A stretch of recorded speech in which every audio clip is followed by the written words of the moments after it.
Welcome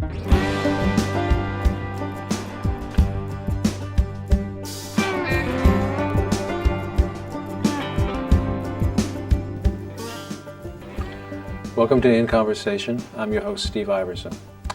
Today we have with us Joe Lahiff, who is running for the 15th Middlesex District representative seat that Jay Kaufman is vacating. Joe is a longtime Lexington resident, and he's going to talk to us about why he's running and his background. And thanks for coming on, Joe. Oh, glad to be here. Thank you for having me. You bet. So, have you lived in Lexington your whole life, or just a big chunk of it? Most of it. We started out briefly in Arlington. My parents moved here when I was 4 years old back in the early 70s. Went to Bridge School and then on to Clark and Lexington High School. I got married, moved out briefly when my wife and I first got married, bought our first house, but moved right back here again, and all three of my kids have gone through Lexington school systems. The largest chunk of my life I've been here. Yeah. By far. A real native. Yeah, it's a great town. And why did you decide to run? Well, it's been, I've been asked that by a lot of people. Yeah, I would think so. And the easiest thing for me to do is to be 100% candid. Yeah. I've wanted to do this my entire life. Oh. When I was young, very young actually, I got hired by the Lexington Police Department. I spent 22 years there as a police officer, then a detective, and then a school resource officer. Spent 5 years as a school resource officer, and I'd love to talk about that more too. But sure. As for why I'm running, when I was brand new, got hired back in 1989 full-time. I started in 86 as a cadet, but in 1989 got hired full-time, and shortly thereafter, I was asked to take part in the police union. I became vice president of the union, and then in 1994, I ran for president of the union, got elected. That was the same time Jay was running for re-election. And I remember watching him get elected, watching him campaign, and enjoying the process very much. I had a small family going. My youngest was born. 2 more would have come. I had a good career going, and I just continued on it. I got elected to president 2 years after that, and spent the next 8 years as a union president for Lexington Police, representing the sergeants and detectives and the patrol officers. As I was doing that, I would find I would spend time at Beacon Hill for different issues, whether it was funding for higher education for police officers or looking for an increase in the budget for school resource officers or whatever the issue may be. I would be on Beacon Hill dealing with Jay and loved every time I visited. Yeah. I enjoyed the place. I thought the process was fascinating. I felt at home there. It's sort of in your blood. It was in my blood. After the 10 years I spent with the Lexington Police Union, I got elected to the International Board of Directors. At the time, it was called the International Brotherhood of Police Officers that we were a part of. It's a 50,000 person union, part of SEIU, and they asked me to be on the executive board for a 4-year term. Are they nationwide? Nationwide, Okay. International actually. It's international, you said that. It's local 5,000 of the SEIU. Okay. So it was a big undertaking. It was a big seat. I loved it. Yeah. And I continued to meet with Jay on different issues. I continued to, in this case, go to the Capitol in Washington to deal with different issues, and found it fascinating, and again, knew it was in me. I never ran against Jay. I thought he was doing a nice job. I had no issues with what he was doing. He always listened to me. He always heard our concerns out. We probably didn't agree on everything, but he was certainly trying his hardest and doing a good job. When he announced he was retiring, it was an instant. I mean, and if I may... You knew right away. I knew right away. Yeah. I'd like to tell you just a brief end story to this. Yeah. I think it's funny, and I hope you will as well. I was with a bunch of friends at the time, and I got a call from a friend in Lexington who follows politics, and he was informing me. It was an evening. He was informing me, Jay just announced he's retiring. It was very early on, very early. And I looked at the group of guys I was with, and I said, Jay Kaufman's retiring. I'm going to run for his seat. And the guys were looking at me, yeah, whatever. Right. It was a joke. They Sure. didn't take me seriously. Well, I went ahead and I called 4 or 5 other people that I knew would get the ball rolling and would get my name out there in consideration and kind of let people know I really wanted this. Right. Got everybody I wanted on the phone, talked to them, had things going smoothly. I went home, woke up Saturday morning and realized I hadn't told my wife. Oh my God. So Minor oversight. minor oversight. I spent the next hour panicking, waiting for her to wake up so that I could tell her, Kelly, I did this. I told enough people that if I had to pull out now, I'd be embarrassed. How'd she take it? She loved it. Oh, good. She absolutely loves it. It's you. Good. It's something you've wanted your whole life. It's something that's in you. You'll be good at it. I'm behind you. Let's do it. Maybe you knew in the back of your mind that she'd be certain to support you. Yeah. So, She's great. She's a full-time nurse, and she's taking as much time as she can to participate in every event I go to. Yeah. So she's wonderful. We just celebrated our 26th anniversary on Wednesday. yeah, congratulations. Thank you very Yeah, much. fantastic. But it's in me. I guess that's the Yeah. best answer as to why I'm running. Yeah. Well, I imagine being involved in any union, large organization has its political aspects. As you said, you had to go to Beacon Hill to talk about things, and so you were sort of active politically for quite a while. Yeah. It kind of continued. The current job that I'm doing now, I work for a company called New Path. It's in Woburn. Which is in Woburn. Yeah. I made a mistake earlier and thought that perhaps you had moved to Woburn, and I was wrong. Joe is still living in Lexington. But you work in Woburn. I do. I work Okay. in Woburn. Our company is celebrating its 50th anniversary in Woburn. Oh, New Path, I think it originally was called C-Mark. C-Mark? C-Mark. And most people remember and still have different arcs in their regions. That's their company name. We rebranded ourselves as New Path, not wanting to use what the R stood for. And at the time, a retarded person is the way they were addressed. It didn't fit with our mindset. Sure. They're people. Sure. We support them. We make their lives more fulfilling. That's our mission, or a big part of our mission. But when they hired me, this was a fascinating change in my life. I spent the greater part of my career as a police officer negotiating contracts with the town manager and helping unions negotiate contracts. We spent 10 years, by the way, this is important to me, in a cooperative effort with Rick White, the then town manager, with Chris Casey, who was then police chief, and didn't file a grievance. I would go in and talk to Rick, or in particular, I would go in and talk to Chris. This is what we need. What do you need to make it work? And he found it valuable to do the same. Chris, in particular, bought into the idea of we're partners. We need to find out, how do you get what you need, I get what I need, and the business stays in business, Sure. in this case, the town. It got so successful, he invited me to come speak at the International Association of Chiefs of Police Conference in Toronto. We went up there and we spoke to 200 chiefs 3 different days, 200 each, 3 different days, on union management relations and the unnecessary need of using paperwork and grievances to accomplish things. If you just listen, slow down, and talk to each other and make eye contact and Right. hear what the other person's saying.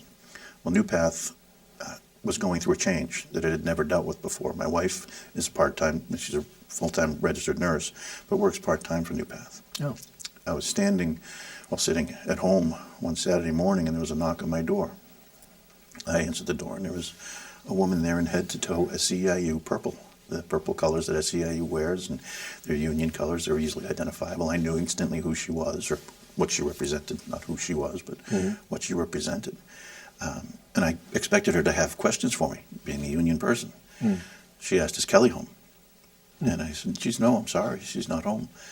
And she, well, I really need to talk to her, tell her she doesn't have to be afraid. And I said, no, she's really not home. After a little while, I convinced her she wasn't home. She gave me some literature to leave for Kelly, so I left it on the kitchen table. She came home finally and says, "What's this?" I said, "It's for you. You tell me. Why are you getting union literature?" And she said, "Oh, New Path is going union. There are over 450 employees. 350 of them were unionizing." And I talked to her about it, and she said, "Geez," her opinion was, "I don't think New Path knows how to deal with it. They're really, managerially speaking, struggling with it." I sent, being creative and being retired, I sent the president of the company an email saying, "I've got time. This is my past experience. I've dealt with SEIU. I like them. If you'd like some help dealing with your union, I'd be happy to help you." He sent me back a text and an email in an hour. "Can you come in on Monday?" He wanted some help. He wanted some help. I met with him for an hour. I went in dressed like this. I went in casually, Yeah. and was instantly greeted by him and 6 vice presidents. Wow. So, again, okay, what are we talking about today? Yeah. They picked my brain for an hour and a half, 2 hours. Said, we need more. Will you come back tomorrow? The same exact thing, same people, another 2 hours. And at the end of it, I can't do this, he said to me. I really can't. Would you come in and negotiate my contract for me? Yeah. I went in and negotiated a union contract on management side. That was back in 2013. I'm very, very pleased to say that we just renegotiated a successor agreement. And the fascinating part of this, the thing that really ties into what I was talking about we did with the town of Lexington, we negotiated a successor 3-year agreement, which included an over 13% pay raise for every employee. Took 2 days. Wow. There was no animosity. There was discussions at the table. We didn't agree on everything, but the parties agreed to a 3-year successor in 2 days. It doesn't have to be that argumentative, pound my fist until I get my way style. It's good to know. We need more of that, don't we? I think we do. I mean, people are polarized quite a bit across the country at the moment, Yes, they and have a hard time talking to each other sometimes. It's a valuable skill. I've enjoyed it. I'm hoping to bring that to Beacon Hill. I got asked a question at Jake Hoffman's forum, which was 2 weeks ago. And the question was, how will you work with the other legislators on the Hill? And my instant answer was, it's hard to say no to me. I talk and talk and talk, Yeah. and we'll figure out what each other needs somehow. Sure. It's not just a no, you can't have it. We figure out, what do you need, what do I need, how do we both get to where we want to get to? And obviously there's compromise that needs to happen, and that's a part of the process. Are there things in particular that you would like to focus on if you were to win the election? Do you have any pet projects, things that you'd really like to pay some attention to? Sure. And that's a very common question. Yeah, I would think so. Probably falls right behind why you're doing this. Right, right. And I'm calling this a learning curve. Sure. Most people will ask me that question, what are your priorities? What do you want to get? And I'll tell them my priorities. I had 5 years as a school resource officer. School safety needs to be improved upon. Okay. And we've got some great things going on in Massachusetts. There was some legislation that just passed. Sean Garberly put it together in Arlington. It's called restorative justice.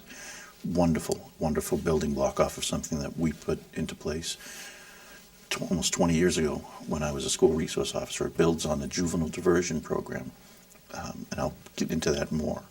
But something I've found, as opposed to me telling people this is what I'm in favor of, I've been finding as I knock on doors and as I sit and have coffee with people, I'd rather hear what they want to hear. Sure. What do you want to say? Sure. I know what my talents are. I know what I believe in. That doesn't necessarily mean that I'm going to be of assistance to you. I spend more time listening than I do talking in most cases, and this is obviously different because Right. we're in a little bit different forum. And that's especially what we're here for. It is. Right. But with my background in school, I found it incredible. I was primarily assigned up to Minutemen, although I was a school-wide school resource officer and spent time in each of our schools. I was focused on Minutemen, and at the time it was funded partially through the federal government grant. I think it was Bill Clinton. Your position was My funded position- actually, partly? There was $100 million funded by the federal government to put school resource officers everywhere. Oh, okay. So Lexington had applied for it and had been awarded that grant. Okay. And I think there was more than one. Well, my memory's fading on that a little bit, but I think there was more than one funded. But I know I was part of it. Okay. Well, when I went up there, the principal was Jim Amara. He's an absolutely wonderful man. He's still a very good friend. One of the smartest, most educated people I'd ever met in my life. He pulled me aside and he said, get into the cafeteria, walk through, visit the nurses, get to know the teachers, get to know the entire staff. I don't want you here as a police officer. Sure. I want you here as a caretaker, which is what our educators are. The nice thing about having me there and having his support, I brought to them a perspective that teachers wouldn't be looking for. If you see a child in crisis, when you're a police officer, you're looking and seeing totally different mannerisms. What one person is doing to me may trigger, okay, this is developing into something. And a teacher might not even see it because they're focused on how they're doing in math or how they're doing in science Right. or how they're doing in whatever class they may be teaching. A guidance counselor may not see it because the student chooses not to go to see the guidance counselor. The guidance counselor will call and ask for the child to come and just meet with them. But another lesson that I learned, and this was primarily from Jim Amara, again, I'm using him, but the kids here, as far as information flow, are in charge. They truly are. They decide who they want to talk to, when they want to talk to them, where they want to talk to them, what they're willing to say. They control every bit of the information that flows from them. And all you have to do is ask a parent, if the kid comes home from school, how was your day? What do you get from the kid? I think a lot of times, most of the communication is between the kids using social media. Oh, vastly Yeah. increasing now. Yeah, I was one of the first at the police department to have a cell phone, and then begged and begged and begged for texting, because kids would text me, this person's getting bullied right now, whereas they couldn't necessarily tell me. Yeah. You know, if you can get texted that there's bullying going on in the basketball court, or there's bullying going on in the cafeteria, through a text message and respond instantly, the kid having to leave the bullying area and come not only gives themselves away as telling me, but also it may be over by the time I get there. Wow. So it was incredibly valuable. Huh. But what I also found was that the teachers adapted to me and liked the idea that I wasn't in uniform. I wasn't there as a police officer, although I always wore something identifying me as police. I was very, very fortunate. I had gone to a police week. May is Memorial Police Week, is in the middle of Mother's Day week. And we go down to Washington, D.C. every year at the time. I haven't been in years, but we used to go regularly. I met a Lexington, Kentucky police officer. He was a great guy, and we instantly kind of hit it off, both from Lexingtons, although totally different. Different Lexingtons, yeah. He was wearing a pullover that said Police and Lexington on the side of it. Didn't say Kentucky, just Police and Lexington. I said, I want that. How much for it? Would you sell it to me? He said, give me your badge. I want your Lexington Mass badge. We traded. It was the greatest trade I ever made. I said, absolutely, be happy to. So I got that pullover. I wore it to school. And I had a funny experience with the head guidance counselor at the time. She was among the interview panelists that interviewed me to get the job. She said, I had a student come up to me last week and say, Mrs. Chapman, did you hear there's a narc in the school? And she looks at me and says, you mean the one wearing police on the front? That's a giveaway. She said, yeah, you saw him? Yes. But that soft uniform adapted me much, much better into the school environment. Yeah. As teachers want to protect their kids. And law enforcement can be seen as a bit of a scare to anyone. Yeah. So breaking down that boundary mattered. I wound up being hired as a lacrosse coach to break down the barrier even further. I then got appointed to the school council, and the school council members elected me as chairman. So the school council at Minuteman. At Minuteman. And is that sort of the legislative body within the school? It's primarily there to assist the principal in guiding. Yes, we don't have any actual authority over the school committee. Okay. The school committee runs the budget, decides the curriculum, all of those things. The school council is there to advise the principal and to assist him in carrying out what the school committee has set as a guide. It exists in Lexington in general, not just at Minuteman, but in other schools as well. And it was an honor. It was truly an honor to be part of it. And just a big part of what I discovered was that through being there and through walking the cafeteria, kids would choose me to speak to. Not all of them. Some of them would choose their guidance counselor or the social worker or any other staff member, but a select number chose me. And I was able to help. In particular, I had one student that came up to me and said, my dad is beating my mom. Wow. That's not a teacher issue. No. That's not something you would tell a teacher. And for Minuteman, they didn't live in town. But because of the juvenile diversion program that I referenced earlier, it was started under Martha Coakley in the Middlesex DA's office. I would go to these regional meetings that included Watertown, Lincoln, every single town in our district. And there were 16 towns in Minuteman's district. I knew police officers in every one of the towns. And I was able to call the school resource officer from that school and say, this is going on at this person's home. How do we assist the family? And got them the tools that they needed. I don't have the authority to exercise over a Watertown student's home or a Lincoln student's home, but I certainly had the resources available to find help. So you could call someone there. So you could call someone. Yeah. It was fascinating. So school violence, bullying is an issue to me. It's something I think we can expand on further. In Lexington, I think we can particularly really expand on the school resource officer program. I think it needs some support, and I'm hoping to find ways in the state to do what the federal government did and to fund some of those really valuable programs that can end bullying, or at least do its best to end bullying. So you'd like to see it expanded even more? I would, absolutely. And I want them to have, at the time, we were really pioneers.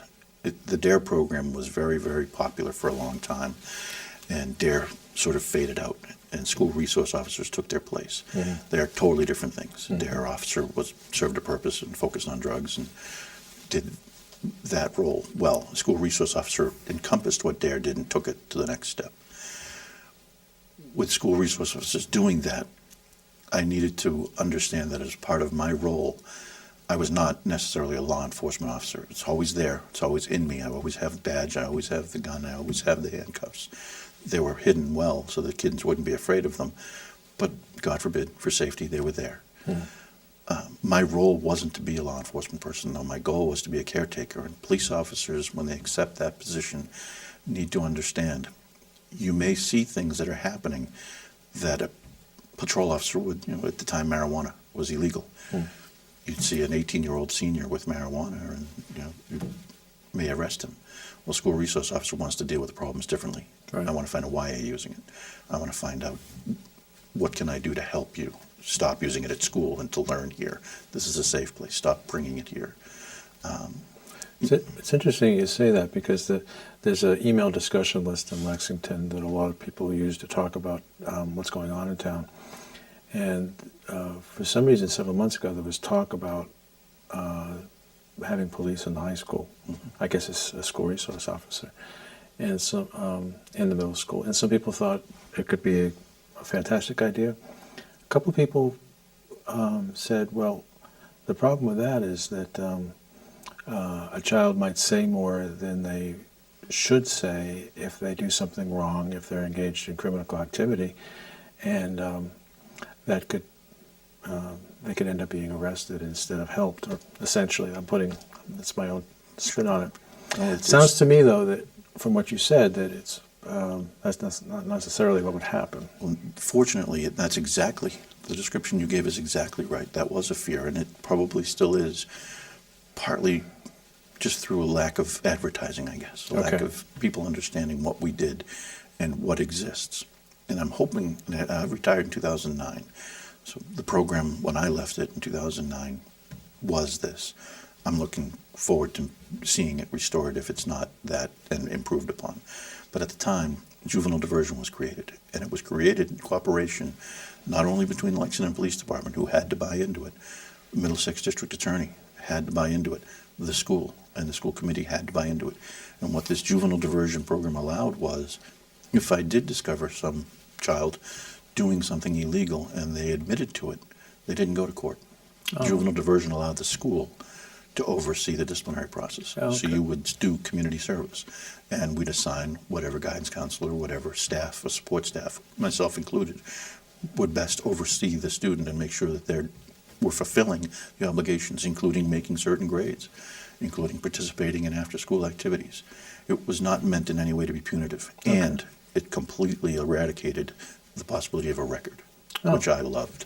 Yeah. I don't want to see that spiral of a kid getting a record or getting expelled because of an infraction, and continuing the spiral so that life is an uphill challenge instead of something they can succeed at. And it worked well. I think what Sean Garbley put together with restorative justice will help that. It's an adult version of it, but it certainly is a good step forward.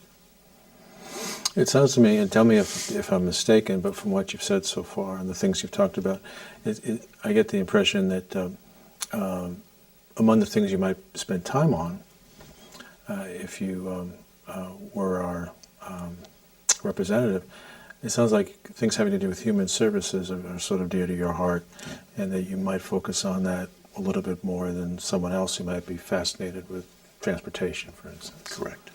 Yeah, but yes. The people that I work with every day at New Path are angels. The work that they do is more, I was told when I started there, this is a calling. You can do it or you can't do it. Anybody can get a job and give it a shot, give it their best try. what they're doing every single day, supporting people with disabilities, they're angels. And they start out there making $14 an hour. Yeah. The people that are doing the work need more support. The work that's being done needs more funding.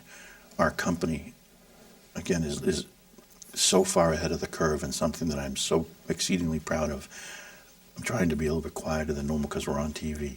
I want to yell about this. I really do. Okay. We find employment for people that were in the past deemed no way you couldn't possibly employ that person. We have professionals that come in and teach a job camp that teach people how to interview. And if you're not able to interview, we'll interview with you. We assign job coaches to individuals who are totally capable of doing certain jobs. Not everybody's capable of doing everything. I certainly couldn't be a surgeon. I was a police officer. You have different skills in life. Just because you have a disability does not mean you don't have a skill. We excel at finding that. The team of clinicians that are there, the employment staff that are there, the administrators who have committed to making this work, even though funding is a challenge for it. When we're funded for whatever behaviors or whatever individual, that funding is earmarked. It has to be spent on certain programs. We fundraise. We fundraise every year to get discretionary income to allow us to do employment initiatives. The state's changing its mind. The state's seeing the value in it and is actually starting to fund some of the things we're doing. I'd like to see that continued. We also have pioneered a program called CBDS, Community-Based Day Supports, where just because you have a disability in the past, you would go to a day program and you would spend your entire day in a program, sheltered almost away from the world. That's not experiencing life. Our community-based day program, regardless of your disability, avoids going to the program at all. You're picked up at home, 3 or 4 other people are picked up with you, and you go straight into the community. And if you're an artist, you spend your day doing art. If you're talented at something else, you spend your days doing something else. And if you're severe enough disability, you go to the library, you go to the museum, you go to the Fenway Park, you do things that you would do in a regular day, whether you had a disability or not. You get out into the real world. Yes. I'd like to see that expanded on funding-wise. The people that we support, many of them can't speak. Not that they don't have a loud enough voice representative. They can't speak. I wouldn't mind speaking on their behalf and trying to get more for them. It's certainly a worthy goal. Thank you. It certainly is. And it makes me think of a related but separate field or topic, which is mental health. It seems like people with mental illnesses have struggled for I don't know how long a period now, but to get the treatment that they need. And you mentioned earlier that one of the things that you like to do is to ask people what they would like to see done, rather than just talking and saying what you'd like to do. I personally have an interest in seeing mental health services expanded. So if you have any thoughts about that, or if you're on board with that, so much the better. Sure. Is there a particular aspect that... Well, it seems like people who, my understanding is people who, especially low-income people who need care, often have a hard time finding a therapist where the wait is in 6 months, or where the insurance isn't right, things like that. And I think it's actually a nationwide problem. But here in Massachusetts, it would be nice if we could make some progress in that regard, I think. I agree. And the stigma taken off of it, to allow people to come forward and say, I'm having trouble with an issue. It's causing me stress, it's causing me anxiety, it's causing me whatever it's causing me. Right. Too often, they feel like they got to stay in the shadows and hide it until they can no longer tolerate it. That's right. There was a Boston police officer who, I think, killed himself a week ago. Oh. It's prevalent in policing as well. It exists. And police officers suffer the same mental illness challenges that any population would. Right. I learned then that you had to make it a comfortable environment. You need to come out and talk to us. Let us know. Not only may it be curable, it may save you your life. Right. Taking away the stigma will matter to me. The funding aspects of it, I think, need to be looked at. I'm going to divert slightly. I've been asked many, many times about raising taxes. Big topic. Big topic. I'm probably the most conservative person you're going to meet in the 5 people that you're interviewing. Right. I don't like the idea of raising taxes. I've discovered, and I have to preface this a little bit, I read general laws my entire career. That's what you do when you're a police officer. You read the general laws that are passed down. Right. In some cases, I took an active role in trying to get them changed, working with Jay or working with whatever legislator we were working with. But I read general laws. I never read the bills. The bills really were behind the scenes. Occasionally, if there was a bill coming up that affected police directly, I might be able to get access to it. Certainly didn't have the internet at the time that had the kind of access. Well, that's changed now. With what I'm doing, I find I read bills all the time. And I'm constantly learning and constantly growing and constantly figuring out how bills are crafted, how they're made, and wanting to be part of the process. The thing that's been discouraging to me regarding taxes, every single bill I've seen so far, every single one, has been sent to a committee. And they've assigned 10, 12, 14, 15 people to the committee for a study, and then added $50, $100, $150,000 to the budget to accommodate these studies. Some of them are for the most simple ideas you could possibly imagine. Some of them needed to be said no to immediately. No, we're just not going to do that. No, let's take a year, let's fund it for $150,000. I'd like to see that process looked at a lot closer. I suspect that we're probably spending a lot of money unnecessarily, and as opposed to raising taxes, I'd like to curb some of that and focus on putting the money back into where it's really needed. Mental health would certainly be one. Human services in general would be one. Schools would be a top priority for me. Right.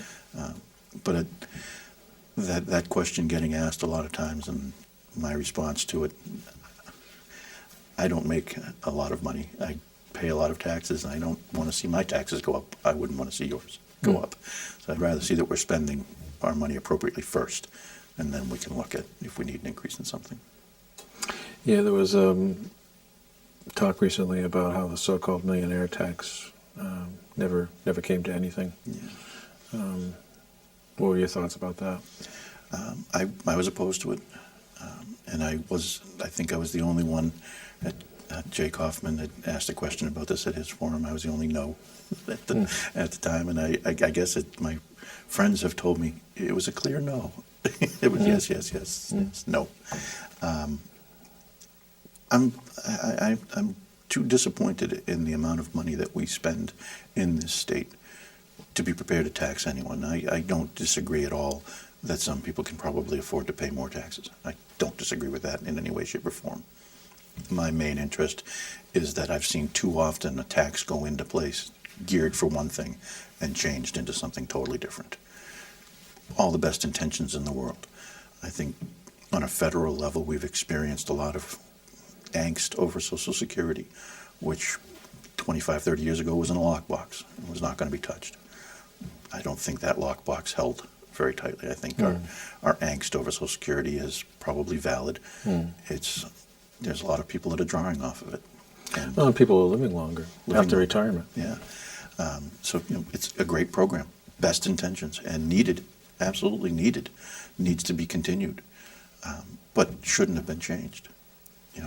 I want to make sure before we approve a millionaire's tax, to use that term, that it's not only well-intentioned but actually done correctly.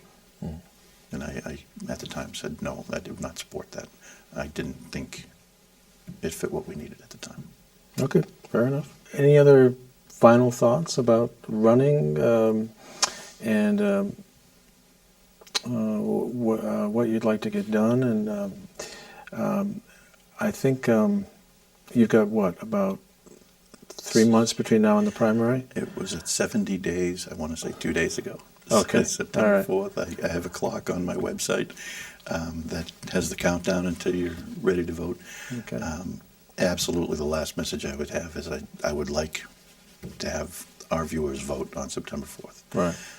I'd like to be the state representative for the 15th Middlesex District, all of it. And I would also like to add that I want to thank you. I want to thank all the people here at LexMedia for making this possible for me. This has been really fantastic. Oh, good. I'm glad. I'm glad you came on. We learned a lot about your thoughts on running and what you'd like to do. Thank you. Well, very best of luck to you. Appreciate it, Steve. Thank you very much. You bet. It's been In Conversation. We've been speaking with Joe Lahiff, and thank you for watching.